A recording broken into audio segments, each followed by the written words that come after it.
join without video. Is that fine? That's probably fine. I'm being wait to be let in. I'm waiting to be let into the meeting.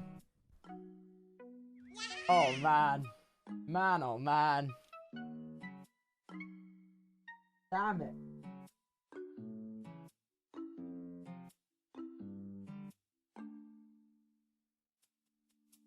It's connecting to the meeting. Can I... Wait, which is the button? Hello there. Hello? Hello? Hi, Hiya. everybody. Hey! Congratulations, Rainn. That was a clean win. But Tubbo, you put up a great fight. We don't see you though. Are you not, with us? Oh, I've got to disable my camera. Give me a second. It doesn't work on both at once, does it? Sure, take your time.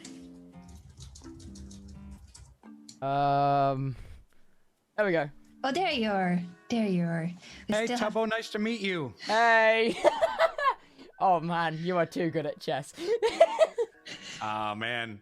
You had me on the ropes in that second game, man. It was really strong offense. You just kept attacking and attacking. It was, I had to fight really hard to get through that. It was Literally well 3 minutes before the game, I googled how to play black in chess. And I was just copying what I had seen 5 minutes prior. You did great. Yeah, actually, we'll talk about it in more detail, but yeah, honestly, that second game was sick. And what a creative way of creating an attack. You already were a piece down, and then you found this rook lift to bring your rook to the king side to start this attack, and then the h5 push to take on g4, giving up your rook. Crazy ideas there. Very aggressive. That was I awesome. wish I could say it was on purpose. I really do. What we thought may not have been on purpose is that you had your camera on your stream on the H and G5s in that game for black, so your community couldn't see your brilliance. You had all your pieces on those squares, and your camera was covering that portion of the board. Oh no! Your camera was on it, and they couldn't see that you're making some genius moves. Yeah. Yeah, that's really funny. 5 seconds? 5 seconds? I think 40 seconds. Oh, 45. I was like, wow, that's fast. Okay. Damn. Yeah, the face cam placement can be tricky with that chessboard. Yeah. I think if you put it to the right side, usually it will not cover go anything. to the opposite side. I will take note. Thank you. That's all right. 20 seconds. Sure.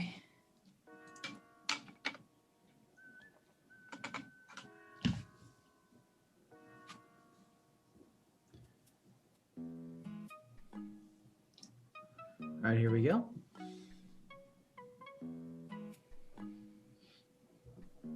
In 5, 4, 3, 2.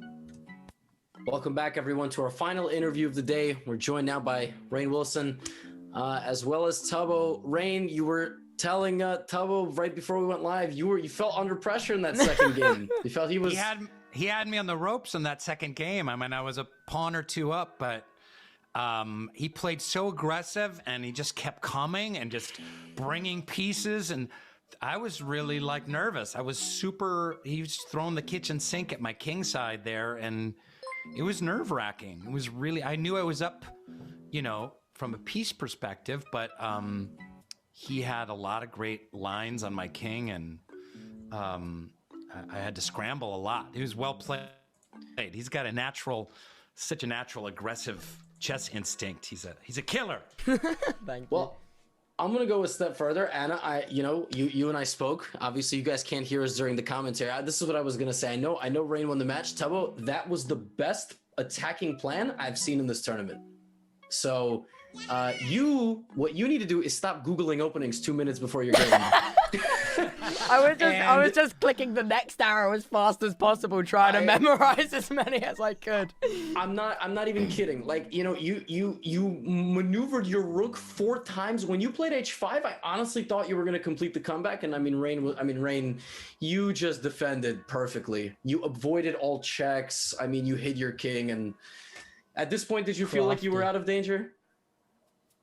You know, I took some real time and I was like, how could he get me here? And I didn't think he quite had the firepower to take me down.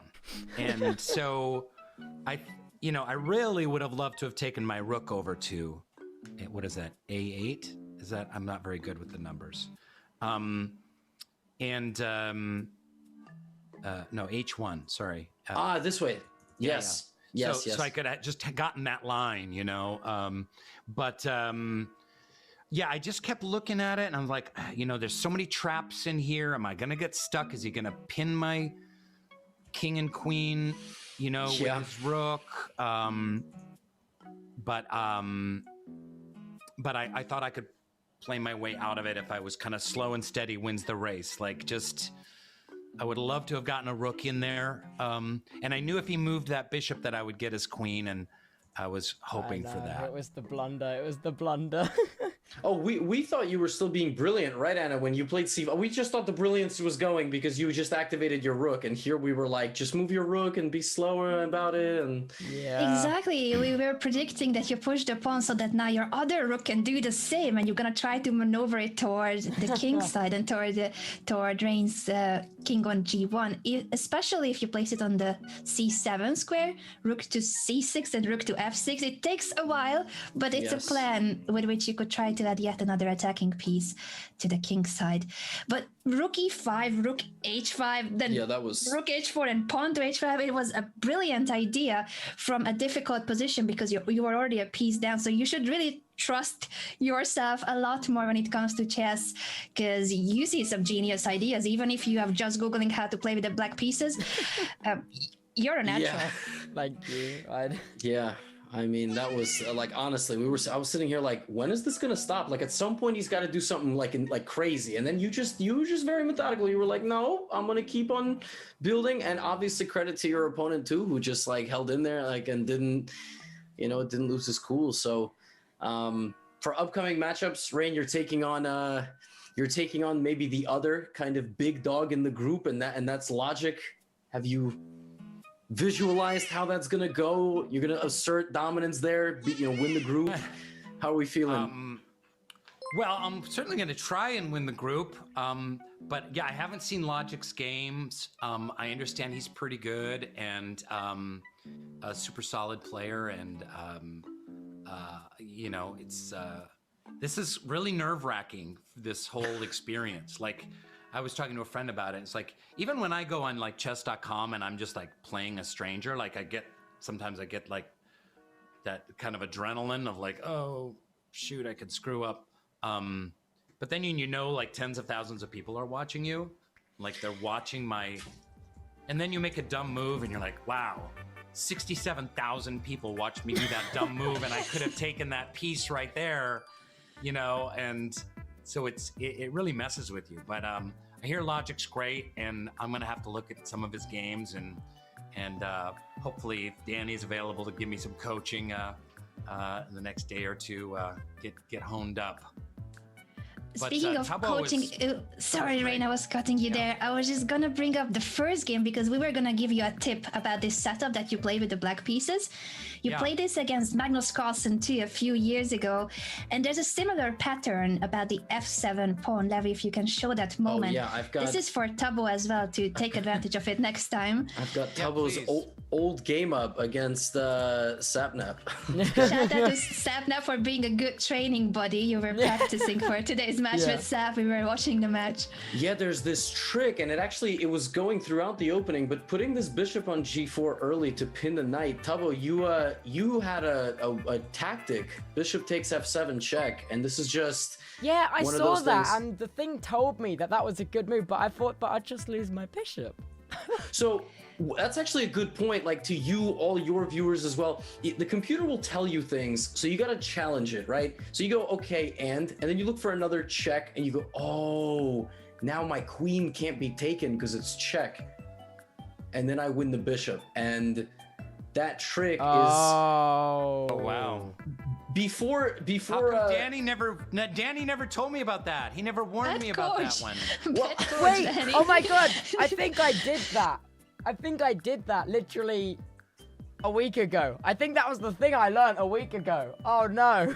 This sometimes does happen if they bring the bishop out and it's not guarded, and you have that trick. You have that bishop takes pawn idea, but yes, so keep that in mind. I don't know if you're ever going to see that defense again, and I guess Anna, for Rainn, it would be just finish it all up here before you bring the bishop, because you can. Yes, bishop and knight out first, and then the bishop on g4 will be guarded.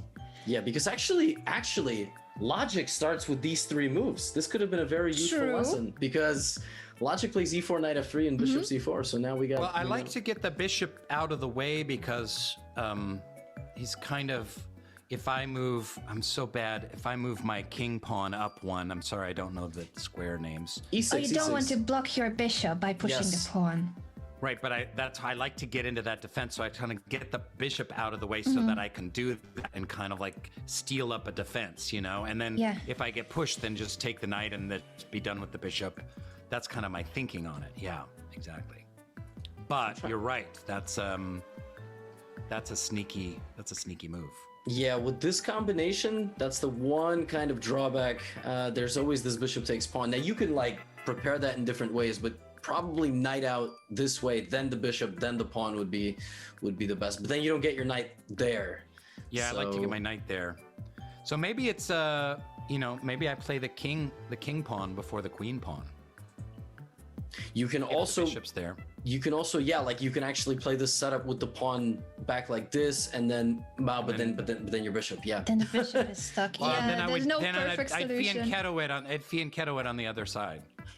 That is one other way. Then you're playing an opening known as the hippo. I'm not sure if you're a fan of hippos, but the 2 bishops from the sides are the hippo. I like that. I didn't know it was called the hippo. Sometimes I play it and the computer says I'm playing the Pirc, P-I-R-C. I've never heard of that before. That's your opening, Rainn. Yes, that's how it's called. Well, we can just name it the way you want it to be called. What would you name a chess opening, this setup? The Cockroach Palace. I thought that was a different one. This is not the Cockroach Palace, is it? No. We called it the Shroot. The Shroot. The Rubbo. I think the Rubbo. Yes. That was my name. We'll name it after call me Rubbo. Perfect. Tubbo, my son is 16. He loves your videos, man. Oh, thank you. He's a big fan. He's like, oh my God, you're going to play Tubbo. Oh, that's amazing. Oh, that's awesome. Thank you, man. Yeah. And I think there's a music connection too, because both of you, I think, have a nice collection of instruments. Tubbo, can you show some of the instruments behind you? I do. My favorite think you have... instrument it is the steel pan or drum. Sorry. This is my one. Oh, nice. I think it's a bit I bought it purely so I could do the start of Under the Sea. That is the whole reason I have this. Oh my God. Thank you so much for showing it. And Rainn, I think you have another instrument nearby you. Oh, if yeah, I recall it Rainn. right I got from my the bassoon interview. right there. Amazing. The bassoon, I've got a little guitar down there. Yeah. Yeah. Guitar. Around. Anna, have you played instruments? I'm trying, but I feel like a very much not talented person in the company of these gentlemen. I played a few instruments over my life, and now, like a good chess player, I play nothing. I just play chess, and that is what I do. The board is your instrument. There you go. That is beautiful. That is beautiful. And gentlemen, thank you. Those were fantastic games.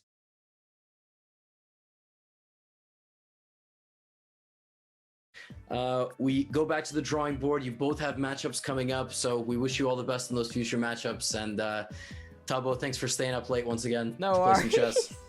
Yeah. We'll see.